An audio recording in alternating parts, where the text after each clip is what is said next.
الحمد لله نحمده ونستعينه ونستغفره ونؤمن به ونتوكل عليه ونعوذ بالله من شرور أنفسنا ومن سيئات أعمالنا من يهده الله فلا مضل له ومن يضلله فلا هادي له وأشهد أن لا إله إلا الله وحده لا شريك له وأشهد أن محمدا عبده ورسوله أما بعد فإن خير الكلام كلام الله وخير الهدى هدى محمد صلى الله عليه وسلم وشر الأمور محدثاتها وكل محدثة بدعة وكل بدعة ضلالة وكل ضلالة في النار يا أيها الذين آمنوا اتقوا الله حق تقاته ولا تموتن إلا وأنتم مسلمون يا أيها الناس اتقوا ربكم الذي خلقكم من نفس واحدة وخلق منها زوجها وبث منهما رجالا كثيرا ونساء واتقوا الله الذي تساءلون به والأرحام إن الله كان عليكم رقيبا يا أيها الذين آمنوا اتقوا الله وقولوا قولا سديدا يصلح لكم أعمالكم ويغفر لكم ذنوبكم ومن يطع الله ورسوله فقد فاز فوزا عظيما. Brothers and sisters, pray to Allah subhanahu wa ta'ala that may Allah give us sincerity to speak the truth in the light of the Quran and the Sunnah of Prophet Muhammad sallallahu alaihi wasallam, to understand them, to accept them in the hearts, and to apply them in the life. Ameen thumma ameen. It's a continuation of our previous khutbah where we were talking about the conditions of Laa Ilaha illallah. And in the previous khutbah, whatever I have said, I'll just want to make it a brief so that it will become a refreshment in your mind. I was speaking about the kalima La Ilaha illallah, and that is today we Muslims, as a Muslim nation, as Muslim people believing in Islam, we say La Ilaha illallah. And this statement of La Ilaha illallah, according to the Quran and according to the Hadith, said by the Jews in the past, they believed in Allah, but Allah declared them as mushrik, that they were considering Uzair as son of Allah. The Christians, Allah has spoken in the Quran, that the Christians also believed in Allah, but also at the same time saying La ilaha illallah still, that La ilaha illallah was not correct because they were considering Isa as son of Allah. And then Allah has spoken about the people of Makkah, even they were believing in Allah, and I gave the example of Abdul Muttalib, the Prophet's grandfather, and Abu Talib, Prophet's uncle. That they believed in Allah, but at the same time, their La ilaha illallah was rejected. And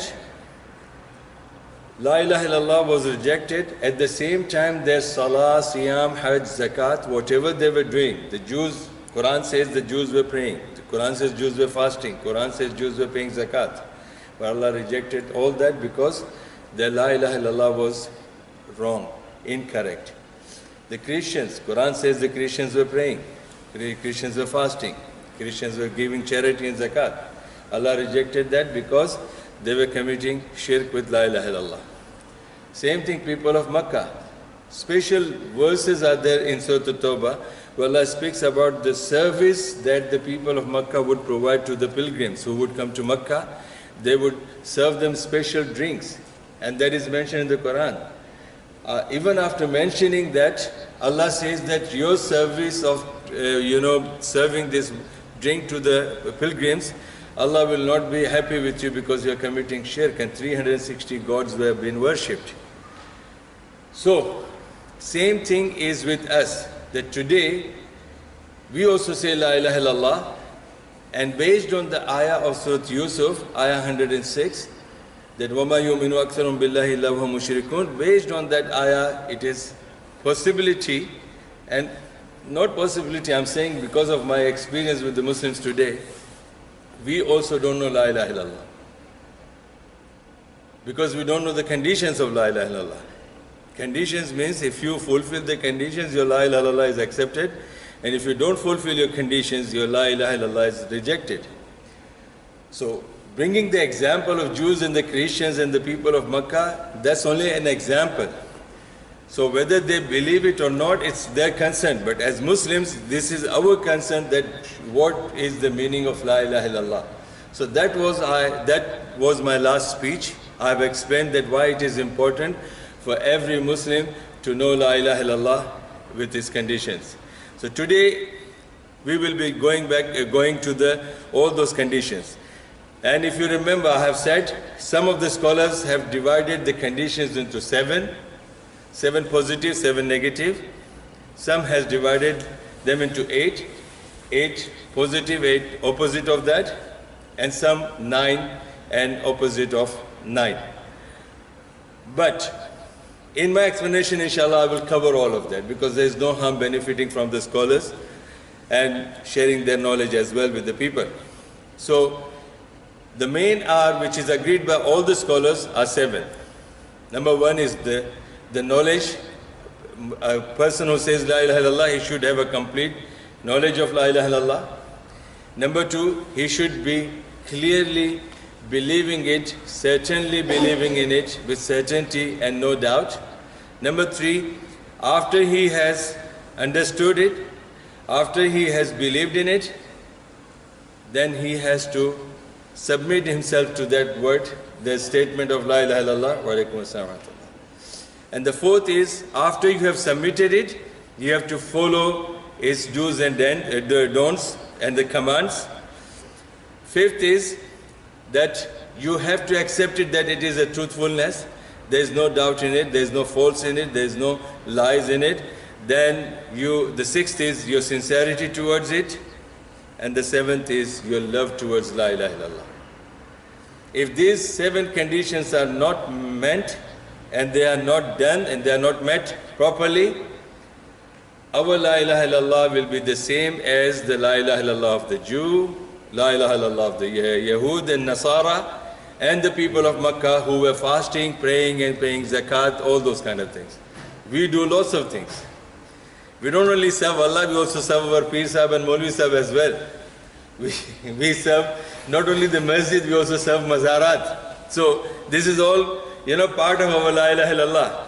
So it's very, very important for us that we should know. So today I will be covering, inshallah, looking at the times, the availability of the time. We will be covering first two conditions of La ilaha illallah. The first is the knowledge of La ilaha illallah, and the second is certainty of La ilaha illallah. أقول قولي هذا واستغفر الله لي ولكم. إن الحمد لله نحمده ونصلي على رسوله الكريم أما بعد. The first condition of La ilaha illallah is to have a correct knowledge of La ilaha illallah. To understand the first condition, we have to understand the statement. And that statement is in Arabic. And unfortunately, we Muslims, I have a tawiz in my car. You won't believe. That tawiz is like a metal box, just like a bullet size. Okay, a bullet, you people have seen lots of crimes going on in Luton, so you can see so many bullets here. Okay, so that bullet size, and the tawiz is inside. And that tawiz, when I opened it, it was like 15 folds from right to left, 15 folds from top to bottom, and it became this much that can fit into that bullet-sized box. And when I opened it, guess what? All Quran is in it. All Quran, complete 30 pare is in it, in those minute writing. And on the sides, there are 30 different boxes where there are numbers are there. 420, 300 dafa 2, 300 dafa 4, 300, 800, all those police and the criminal records are there. They consider that as tawiz. On the borders, they have got names of Ahlul Bayt, Prophet, then Ali, Fatima, Hassan and Hussein, means they are seeking help from them. And on some other borders, some of the other corners, names of 4 angels, Mikael, Israfil, Israel and Jibril, seeking the help from them. And these magicians who write this tawiz, they also know some names of Afrit Jinn, great Jinn. Their names are also there. And it starts with Ya Jibril, Ya Muhammad, Ya Hassan, Ya Hussein, Ya Israfil, Ya Jinn, Ya Jan, Ya Ju, whatever they are. It means the word when you use Ya, it becomes what? You are seeking their help, you are calling them. So, this is tawiz. And when we talk about La ilaha illallah, it is also in Arabic. And unfortunately, Muslims will, even subhanallah, in Dubai I saw this example. Our Asian brother, maybe Pakistani, Indian, I don't know, but he was a Muslim. He was passing by the masjid, he saw a piece of paper which was in Arabic. And it was something was there, so he just lifted it, did like this, something he did with the plastic, and he put somewhere in the little box. Awqaf, the Ministry of Awqaf, they have got some boxes where they say that if you have, papers of the Quran, you can put that. And actually that paper, because I'm always a naughty person, I like to check what's going on. So I checked that. After the man has left, I took out that paper, and it was saying something about Arab prostitute, very famous prostitute woman. She died, and people are writing something on her behalf. And that was written in bold and in Arabic. So this man, poor guy, was thinking that this is something from the Quran. So this shows that we Muslims don't know actually the meaning of Laa Ilaha illallah. And that's the problem. Because when you say La, La means no. And the word comes Ilah. Ilah means Khuda, God. Any God. Subhanallah, Allah subhanahu wa ta'ala has said every human being who is worshipping his desires, he is worshipping his God. So see, imagine the word Ilah. أَرَأَيْتَ مَنِ اتَّخَذَ إِلَهَهُ هَوَاهُ أَفَأَنْتَ تَكُونُ عَلَيْهِ وَكِيلًا. In Surah Al-Furqan chapter 25, Allah is saying, أَرَأَيْتَ مَنِ اتَّخَذَ إِلَهَهُ هَوَاهُ. O Muhammad sallallahu alaihi wasallam, you are preaching the deen to these people, and you are telling them about worshipping Allah. These people are not worshipping Allah, they are worshipping their desires, and that is the God that they have in their hearts. So people, when they worship the desires, is one kind of a God that is mentioned there. And according to the Mufassirin, anything that will divert you from the worship of Allah to the obedience of that thing will become Ilah for you. For an example, you want to go and pray on time, but you don't want to miss the bowling of our brother Shahid Afridi. You don't want to miss his match. You don't want to miss his live, bowling, and then he stands up like this. So you don't want to miss that shot, and you want to miss your salah. Automatically, in Arabic term, by definition, your cricket match, your Shahid Afridi becomes your Khuda, your God. Because you were supposed to worship Allah, but you're not worshipping Allah, and because of something, you are disobeying Allah and you're diverted to that. So that's a simple definition, and how many of us will really know this? And this is what it is meant here. If we take this kalima to the people of Makkah, it was said, no 300 gods to be worshipped except Allah. When this kalima came to Medina, the Jews were told, don't worship Uzair, worship Allah. When it came to the people of Medina, the Christians of Medina, it was said to them, don't worship Jesus as God, don't consider him as, one of the three, and don't consider him as, divine or son of God, because Allah has got no son, Allah has got no wife, Allah has got no children. So don't consider that Jesus. So that is the meaning of La Ilaha, no Jesus, no Uzair, no 360 gods, no Shahid Afridi, no this and no that. In 1992, my cousin, pray for him, he's in big trouble now. He was in People's Party, PPP.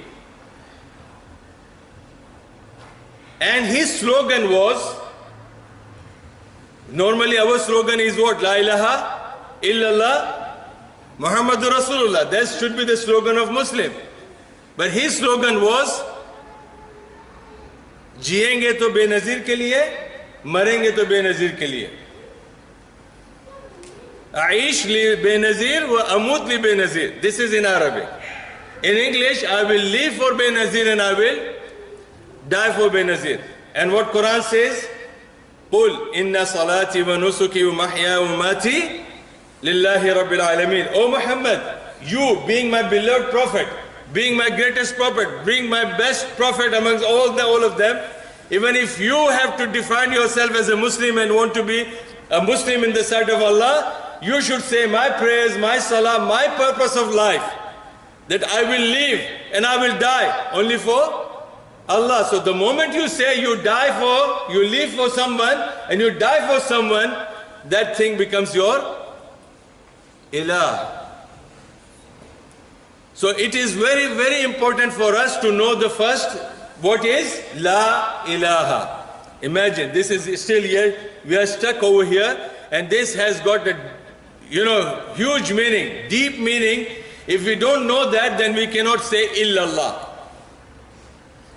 And the worst thing of the shaitan, you must be hearing the nasheed on Inspire. Tariq bhai bolega hamare Inspire ko chhodte nahi hai Sheikh sahab. You can see on Inspire, there is nasheed every time they are playing illallah, illallah, illallah, la ilaha illallah, la ilaha. And subhanallah, if you repeat certain words at certain time, the meaning will change. And it is not changed. It is deliberately because of ignorance, because we don't have the knowledge of illallah. The nasheed comes to the statement, you will remember, go and check that nasheed and hear properly. It says illallah, la ilaha illallah. شو معنى إلى الله؟ لا إله إلا الله. Totally opposite of La ilaha illallah. And that nasheed comes to the ending, you listen to that nasheed, it will become La ilaha illallah, illallah. Sometimes even when we say the adhan, Ashhadu an la ilaha illallah, some of you, I don't know if you give adhan, some of you are saying, I heard many of the brothers in different masajid, instead of saying illallah, they say ilallah. That's wrong. That is the reason all the scholars of Tawheed, all the scholars of Aqidah, they have said that the first condition of La ilaha illallah, out of 7, which is agreed by all, the first condition is that you should know the meaning of La ilaha illallah correctly. And it's not only relevant to those people at that time, or the shirk that is mentioned in the Quran about the pagans. Shirk in the Quran is the shirk of the people of Nuh alayhi salam. Wad, Su'a, Yaghouth, Ya'uq and Nasr. These are the shirk known to the people of Nuh alayhi salam.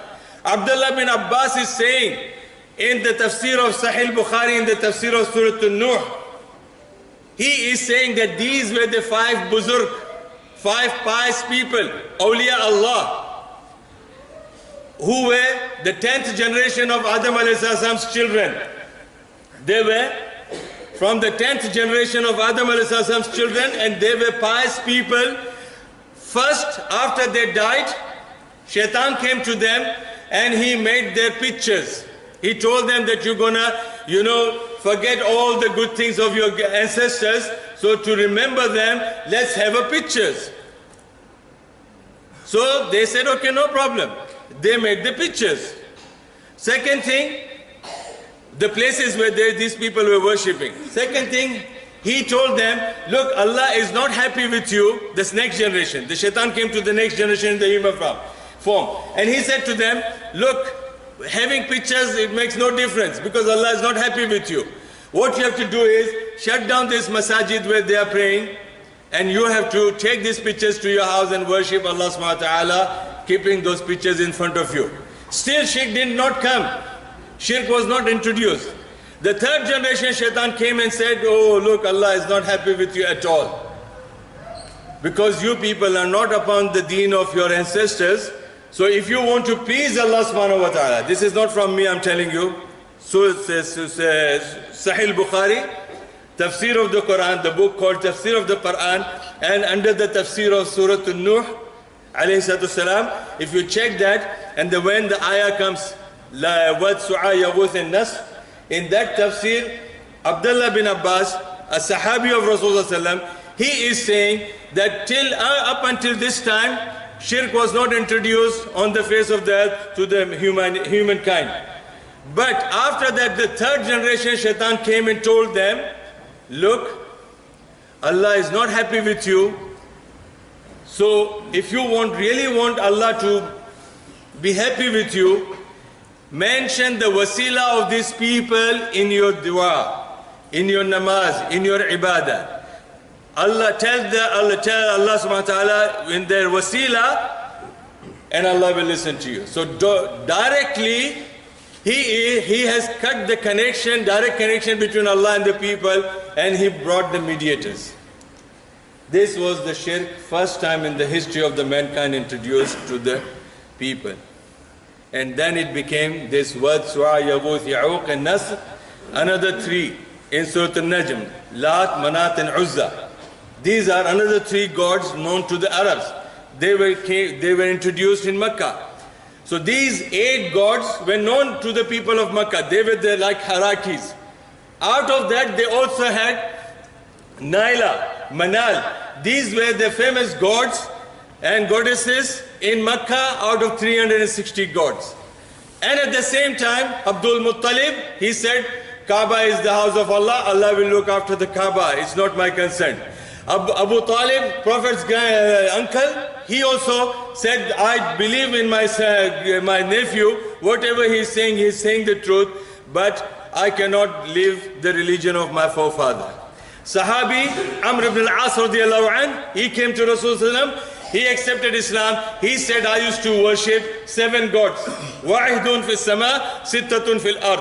I used to worship 7 gods. Abdullah bin Amr ibn al-As, he has explained about his father, that my father used to worship 7 gods.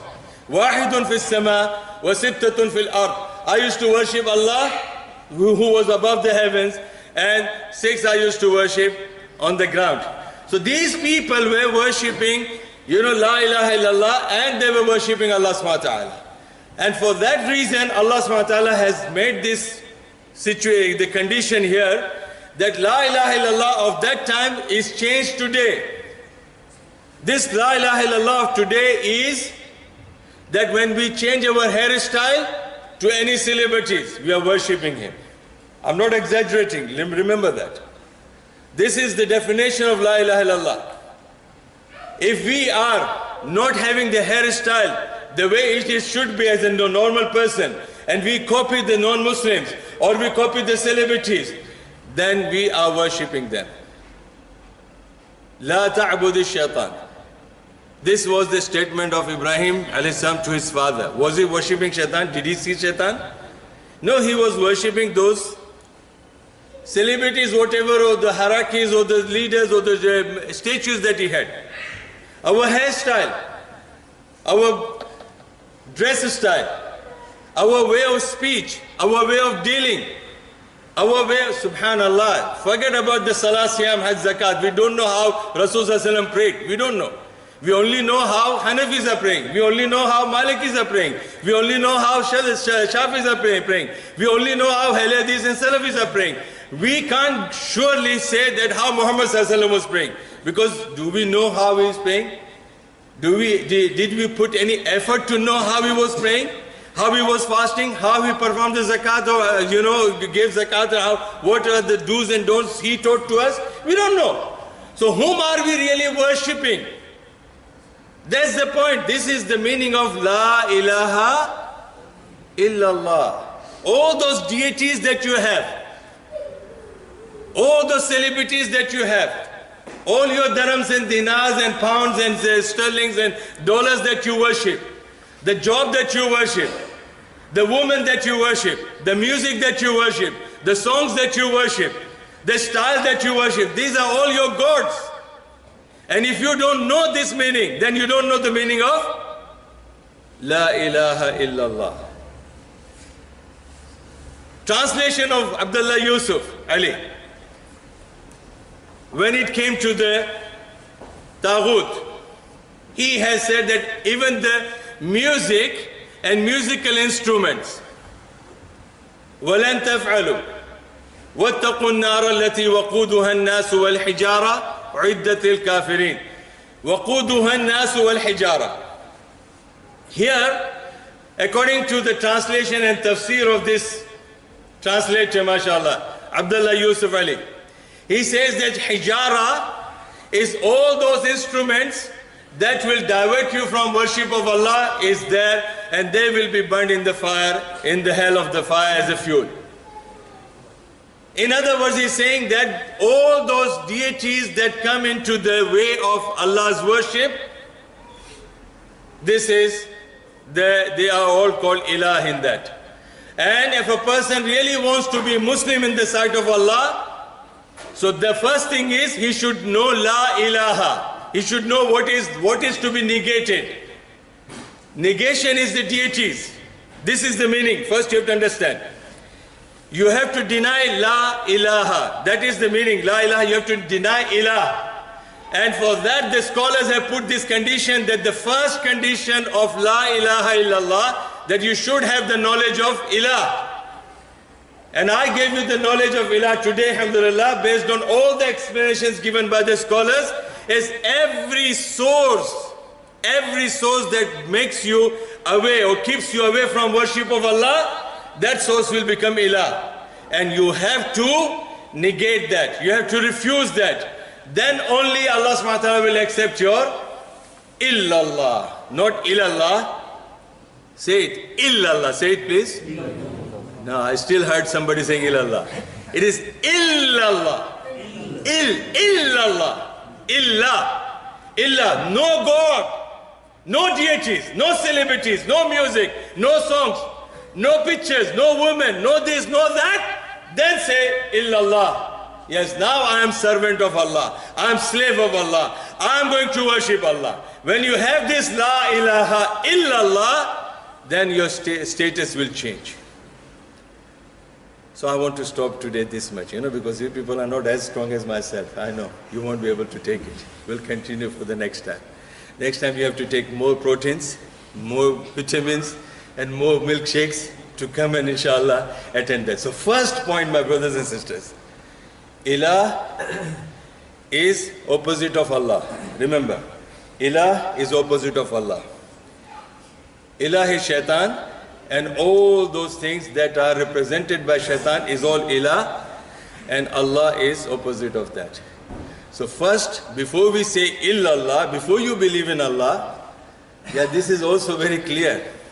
When the Christians are coming to Islam, make them understand that what is the difference between Ilah and Allah. Because for them, Jesus is Ilah. When Hindus are coming to Islam, first make them understand what is Ilah, then say Allah. When you people are marrying the Christian women, when you people are marrying English women, when you people are marrying, your daughters or your sons to this new converts or reverts, make sure that they know this first part, La Ilaha. La Ilaha. Then you can say, okay, now, because this is the first thing. And Rasulullah when he said La Ilaha, Quran has said this clearly. Quran has said this, that this man is majnoon, ma'adallah. They're saying he's a pagal person, he's mad. He's asking us to give up all this. These 360 gods of us, just because of one God. They rejected that. Because, why? Because these 360 gods were like Shah Rukh Khan, like Salman Khan, like Arnold Schwarzenegger, okay? Or the UFC fighters. I always say QFC fighters, KFC. No, the UFC don't eat KFC, okay? Alhamdulillah. So UFC fighters, alhamdulillah, boxers, AJ, mashallah, Anthony Joshua. All these kinds of people, they worship them. They worship them. People of Makkah, they used to worship God of fire, God of, stars, God of Nasib, God of risk, God of death, God of life. And today we all have these anguthis, the rings that we wear, stars. My star is Virgo. Okay, my month is this, my date is this. These are all gods. These are all gods, and unfortunately these gods are worshipped by Muslims today. And that's the reason Allah subhanahu wa ta'ala has put us into this situation, that every new year is worse for the Muslims than the year that has passed. This is because our La ilaha illallah is fully aired. Now there are 6 more conditions to come, inshallah. Next time, as I said, mashallah, come with more milkshakes, more proteins, and more vitamins, inshallah, and fill up yourself, because more things to come, inshallah, to understand La ilaha. Good, illallah, not illallah. Alhamdulillah. Inna Allah wa malaikatu yusalluna ala nabi, ya ayyuhalladhina amanu sallu alayhi wa sallimu taslima. Allahumma salli ala Muhammad wa ala ali Muhammad, kama sallaita ala Ibrahim wa ala ali Ibrahim annaka Hamidum Majid. Allahumma barik ala Muhammad wa ala ali Muhammad, kama barakta ala Ibrahim wa ala ali Ibrahim annaka Hamidum Majid. Wa aqimus salah.